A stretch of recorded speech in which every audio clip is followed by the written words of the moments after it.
บักข้อเหือนบ่นี่ป้าเป็นตาญาติบักข้อเหือนชู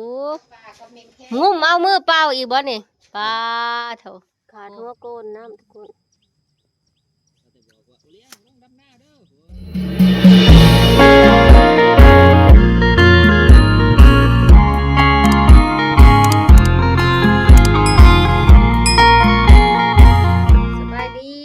พี่น้องผู้พ่อกับสาวดาคือเก่าสองผู้และดาสาวเล่ามื้อนี้ทุกคน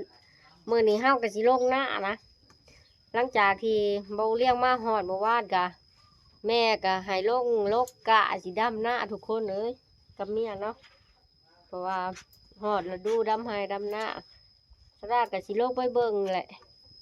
ไปเบิ่งไปหายางเคียนคุ้ยเนาะบ่ได้โลกน้ำขาวดอกแต่ว่าก็สิไปลงให้หน้าเขียนงัวเขียนยังหาเฮ็ดหาฮอนพี่FCไปจอบเบิ่งทานอุเลี้ยงว่าสิโลกกะดำหน้าเป็นอยู่บ่เนาะไปสิตาไปไอ้งัวก่อนพี่น้องเอ้ยบ่กินมันแก้วข่อยเบิดแล้วบ่นี่บ่โอ้มันแก้วมักงามมันย้ายมันไปอีกก่อนเด็กน้อยสองคนนี่บ่สิไปลกกะนี่บ่ฮะ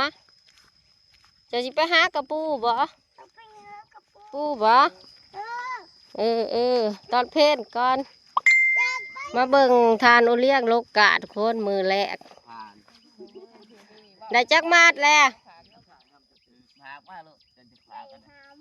ฮะลกมวนอยู่บ่กะ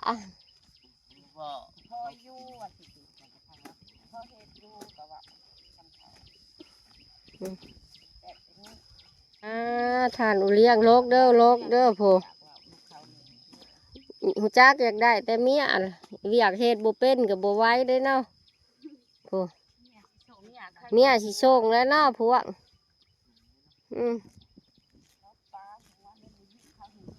ม่วนอยู่เนาะพ่ออยู่บ่มีตังค์เลยเป็นจะได้ละทานอุเลี้ยงเขาลกอยู่บ่เขาถามม่วนบ่มือใช่โลกแม่สอนโลกกะแม่สอนโลกกะมักแองครับมักเม้นเนาะมันตื่นว่าสิกินมันว้ายบ้องตาบ่เบิ่งโลกกะพี่น้องโลกกะใช้แล้วเบาเลี้ยงได้จักมาดค่าแต่หลอก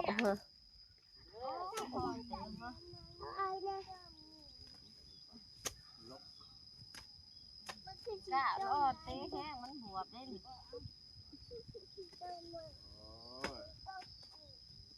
เอาลูกได้เอาเลี้ยงเอ้ยว่าได้ลูกได้ว่า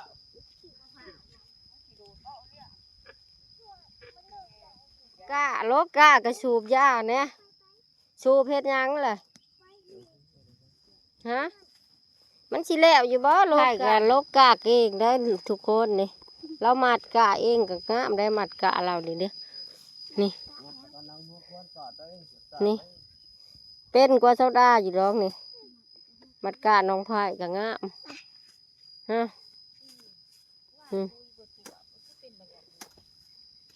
อบนี่มัดหนึ่งคอยเป็นโคตรคุ้มงานมือนี่สูเลี้ยงก็บ่ได้ได้มัดเดียวบ่ต้องกูเลี้ยงได้เด็กคอยฮ้อนสิตาวันน่ะถ้าหนูเลี้ยงว่าโลกกะให้มันได้ลอยมาสิพาไปหาเฮ็ดพอมาแกงทุกคนจักสิได้จักบ่ลอยมาจังสิตานี่โลกพวดโลดนี่โล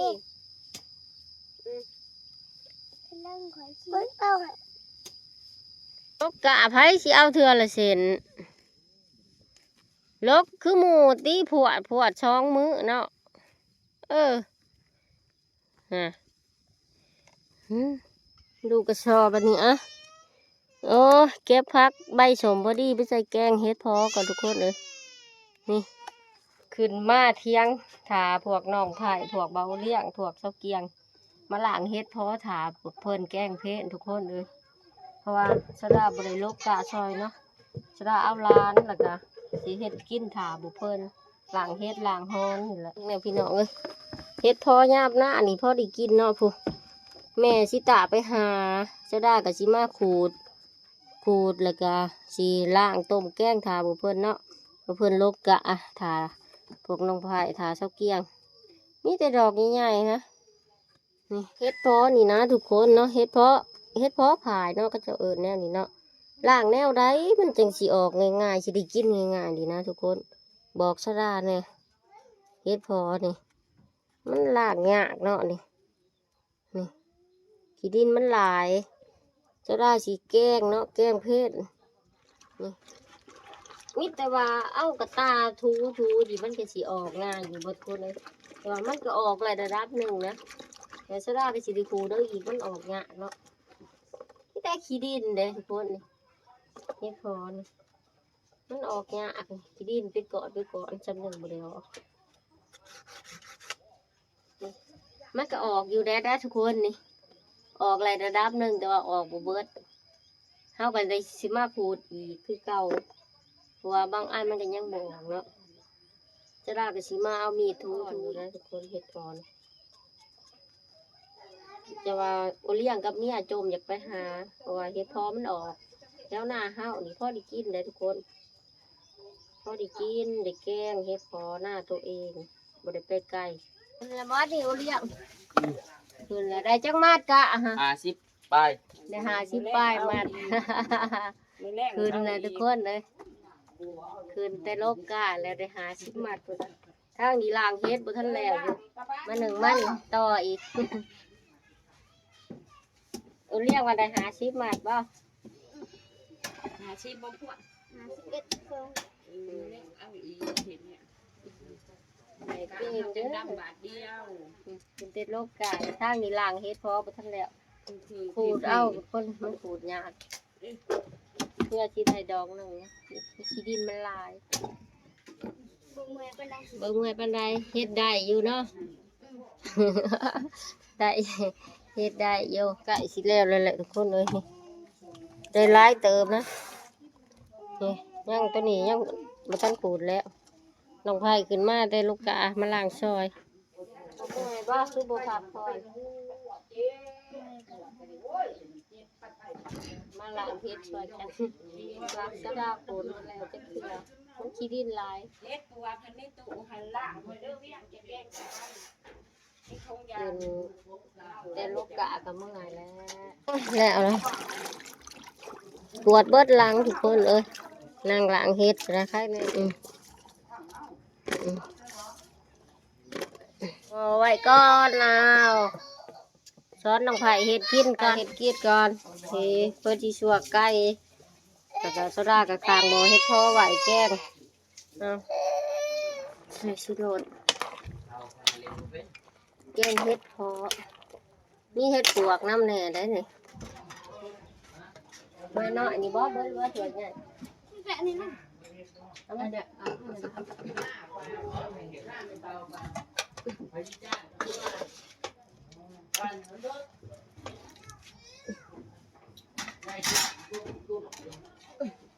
ปวกไก่แกงเฮ็ดปวกกับเฮ็ดเพาะตั้งแต่เมียเลยนะกินข้าวกับโอเลี้ยงก็ได้ ยันแต่เมียปลา อืมกินแล้วอาหารมาเลิกกินข้าวพี่น้อง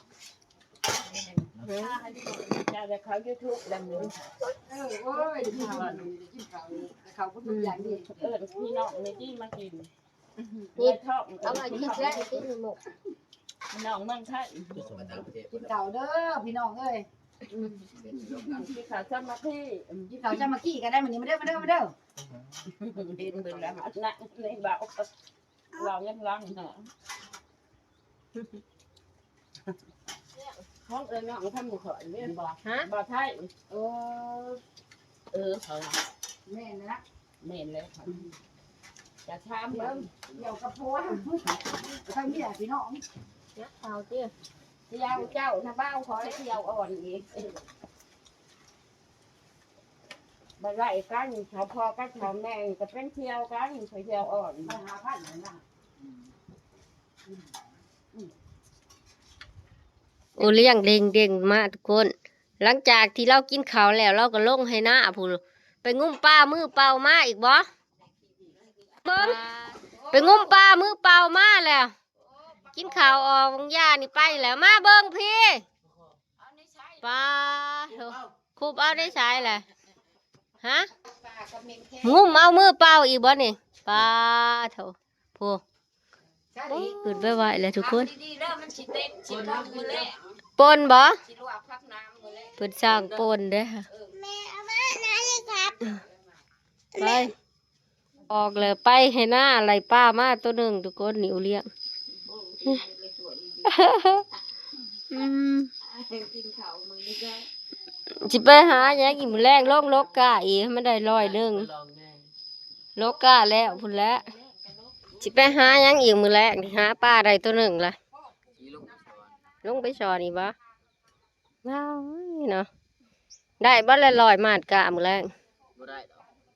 นี่เมื่อยละบาดนี้ มาโลกะมือแรกเมื่อยละซอยแม่หน้าอีกรอบแรกทุกคนเลยสดาสีภาพพี่ไปเลาะเบิ่งเขาหวานอยู่หน้าเนาะว่าสีงามปันไดเนาะหยอดเอ้าแบบบริวานเลยเขียวๆผู้แมนเบิดเด้อนะบทแต่ว่าสดาบุท่านได้ไปเลาะเบิ่งผ่านอุเลี้ยงก่อนโลกะจอบเบิ่งอีกก่อน ได้แล้วบ่ลอยกะ มันขาดบ่มาจอบเบิ่งเพิ่นว่าสิชวนกันไปสอนมื้อแรงอีกจักสิได้กินหยังเป็นจังได้หัวหน้าคุมงานลงมาอีกแล้วเป็นจะได้อื่นป้าเต้าได้จักมัดทานว่าเลี้ยงได้จักมัดรอบแรกนะนี่รอบแรกหืม ไปกันแล้วก็ทางมา โอ้ยตอนแรกก่อนมันบ่ทันค่ำ5 กับ 4 โมง5 โมงจังไปโลกะแล้ว5 โมงจะก็ไปมาถอนมาลองดึงถอนเบิ่งกะนำโอเลี้ยงทุกคนเอ้ยมันสิโลกง่ายอยู่บ่หากยาวๆกะก็ได้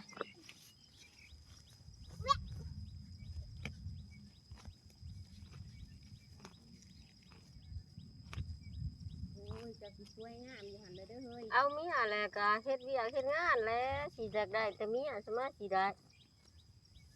ขันเมื่อบ้านก็มีบอลรับจ้างกับไปเพราะได้เงินซื้อยาสูบกับเพเนาะไปแล้วเท่าอื่นโลกโอเลี้ยงโลก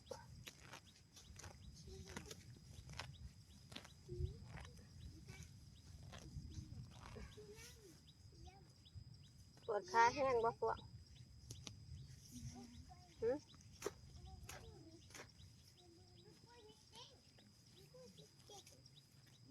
โอเลี้ยงก็ได้หลายเติมเนาะซอยเมียแล้วเฮ้ยเมียกับมือก าคอยมันกาโอเลี้ยง ฮะ กาคอย บ่คอยละลงดีใจ สายไปตาบ่ ขาดหัวโกนน้ำทุกคน แต่บอกว่าเลี้ยงลงดำหน้าเด้อโอ้ยกันกินข้าวแล้วจ้ะ ตะกี้ไปเวียงเลยตะกี้ไปเวียงไปถามชื่อหมอนั่นว่าซื้อโอเลี้ยงก็รู้ว่าบัตรกับเวียงหมอนั่นก็ซื้อโอเลี้ยงมีคนซื้อโอเลี้ยงอยู่ อยู่ในบ้านกะเลี้ยงคือกันได้ คือการกระโตอีก นี่3 คนเก็บเบี้ย 3-4 คนซื้อโอเลี้ยงในบ้านบุคคล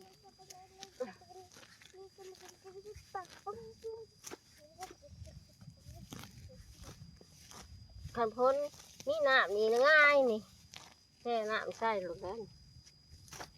ชิเบิกลังอุเลี้ยงป้าบักข้อเหือนบ่นี่ป้าเป็นตาหยาดบักข้อเหือนชูป้าโถโถ ไปหัวยาดีท่าน้ำเกียงเลยฝากไว้ท่าเนี่ย FC เอ้ยเป็นน้ำเกียงเต็มหลังเดียว น้ำเกี้ยงยังบ่แม่นมึงเป็นขี้เหือนบ่อุเลี้ยง บ่แม่นน้ำเกียง แม่นบ่ เออ โอ้ยหากะเห็นได้เลยพี่น้องเอ้ย มันนี่จักปี จะบ่ได้ปัว เนื้อนะครับ โตจะเขาเอิ้นข้อเหือนอย่าเอาตังเช้ามาพี่มาพี่เขาเอิ้นข้อเหือนเลี้ยงกับเมียทุกคนว่าก่อนเราสิได้เมียนี่เราล่มกันมาจักปีเนาะเฮ็ดจังได้เราจังได้เมียเท่าเรียกเนาะ บ่เห็นหน้ากันจักเทื่อมีแต่ลบโทรศัพท์บัดแล้วได้กันเฉยบ่เพิ่นว่า 3 3 ปีบ่ล่มกันบ่เคยเห็นหน้าจักเทื่อเพราะว่า เอา ฮะ แต่ปี2026เจอแฮะ แฮะ ปี2024จนฮอดปี2026 ฮอดบ่3 ปี2 ปี ช่อง 2หรือ3 เอ 2ปีเนาะ เฮ็ดแต่ได้แล้วจังได้บัดนี้บ่ฮะ ออกมาออกมา บ่ มาสิปี อื้อหือ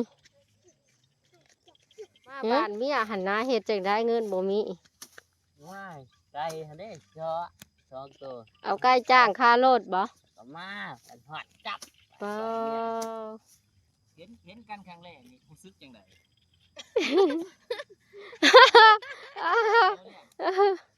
ตาอยากหัว เห็นกันครั้งแรกไม่ใช่ตา เป็นจังได โอ้โหรอ ว่ารอเพิ่นว่าอีกแล้วนะ ก็ไปฟังในที่ ก็มากเลยแล้วเนาะพวกเนาะครั้งแรก มากเลย อ๋อเกิด ไปไก่ซับพอมันหอมมัน มากเลยแล้วนะหลังจากที่พาหนูเลี้ยงลกกาแล้วซาดาก็ชวนเพิ่นลงสอนทุกคนเอ้ยลงสอนแยงหาอยู่หากินก่อน เพราะว่าบ่ฮู้ว่าเฮาสิกินข้าวกับหยังเนาะไปสอนทาซาดาแหละซาดากำลังย่างลงไปน้ำกำลังอันนี้จะเป็นข้าวหน้าหวานทุกคนเอ้ยนี่หน้าหยอดนะงามเติบแต่ว่าบ่ฮู้ว่าที่หรือห่างเนาะบ่ต้อมกับพ่อใหญ่แว่นหวานเอาซุ่มนี่ซุ่มอยู่กลางทงอ้าวเพิ่นมาก่อนซะละแพ้ผัวกับเมียเพิ่นสิได้อีกบ่เบิ่ง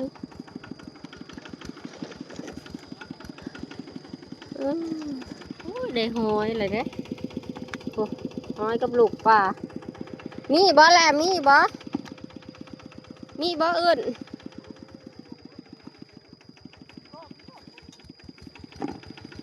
ถือบ่เอาเมื่ออูกินเอาอีกุ้งก็เอา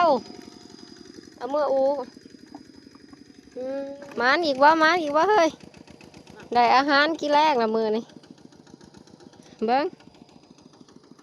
ถือปลาขาวบาดนี่โอ้ตัวใหญ่เติบเนาะพอดีกี่แรกเอาเป็นคนถือถังหายละมือหยาดมันปัก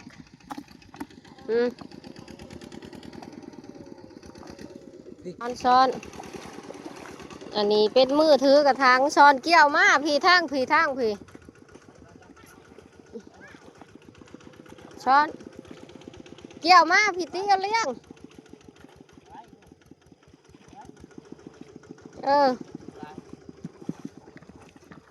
มา ขึ้นเลยพุ่น ขึ้นนี่เลยโอ้ป้าถือกร้ายแหละ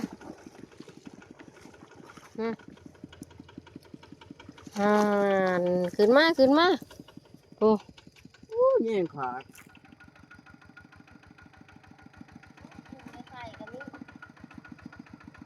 และมัดนะมัดด้วย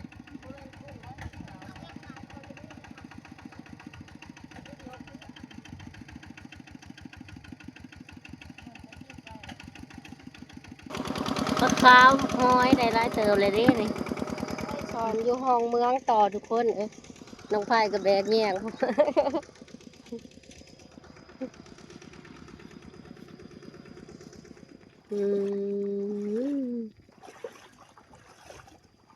ยิบแล้วแหละ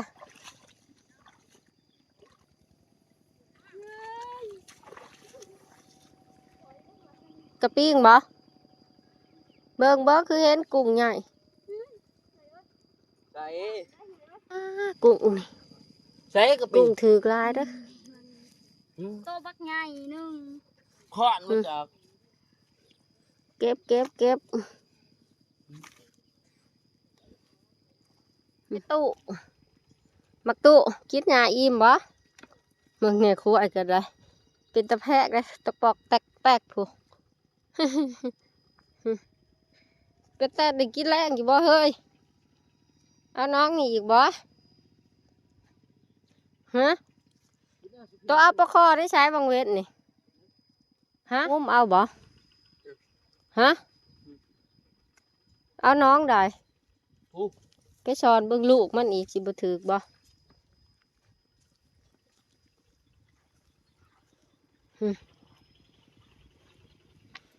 กระปู เอา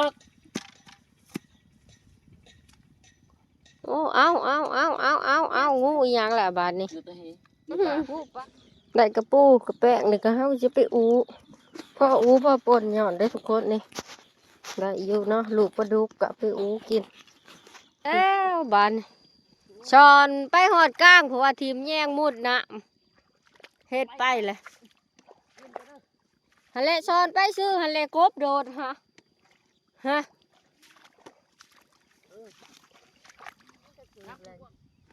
ร้อนเพิ่นเกินมาดิ ถือแต่อีกุ้งกลายมันทุกคน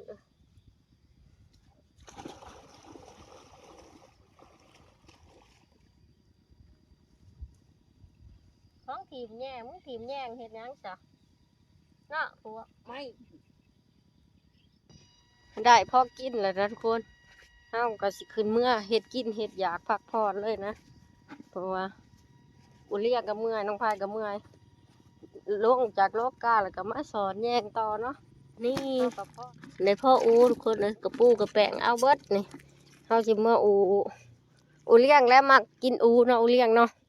ไปขึ้นเมื่อในร้ายเติบ โอ้ยเมื่อยดิทุกคนเอาได้เมื่อยขี้ขาน มันเมื่อย ในกะจักมาดมื้อนี่ 50คือ โอ้ เก่า ถึกเจ้าถึกแรกยังคือมาว่า50คือเก่า เนี่ยเช้าแรก อืม เช้า50แรง50จักเหาะจักบ่ลอย ก็ร้อย คักขนาดเฮาสิคืนเมื่อหาเฮ็ดอยู่เฮ็ดกินพักผ่อนแหล้วนะทุกคนเนาะพบกันใหม่คลิปวิดีโอหน้าทุกคนบ๊ายบาย